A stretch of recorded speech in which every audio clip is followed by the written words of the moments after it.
Hi guys, welcome to day 3 of learning badminton basics. ಇವತ್ತು ಕಲಿಯೋಣ foot works. So foot work ಅಲ್ಲಿ ತುಂಬಾ ಬೇರೆ ಬೇರೆ ಟೈಪ್ ಇದೆ. There is no fix foot work in badminton. There is lot of varieties. The first varieties which will learn is front V.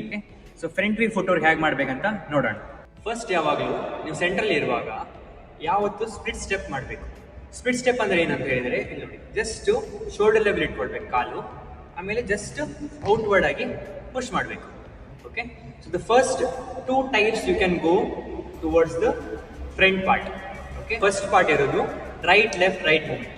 Okay, ಹೇಗಂತ ಹೇಳಿದ್ರೆ split right left right. Okay, then come back running appa split.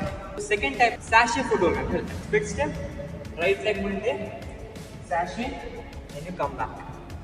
Okay, front V footwork ಮಾಡುವಾಗ ಏನು mistake ಮಾಡ್ತಾ ಅಂತ ಹೇಳಿದ್ರೆ split jump ಮಾಡ್ತಾರೆ, which is wrong. Second thing ಏನು ಮಾಡ್ತಾರೆ ಅಂತ ಹೇಳಿದ್ರೆ, ಲಂಚ್ ಮಾಡುವಾಗ ಟೋಸ್ ಅನ್ನು ಸ್ಟ್ರೈಟ್ ಇಡೋದಿಲ್ಲ, ಈ ತರ ಇಟ್ಕೊಳ್ತಾರೆ. It is not correct. So ಮುಂದಿನ ವಿಡಿಯೋದಲ್ಲಿ ಡೇ 4 ಅಲ್ಲಿ ಕಲಿಯೋಣ another type of footwork.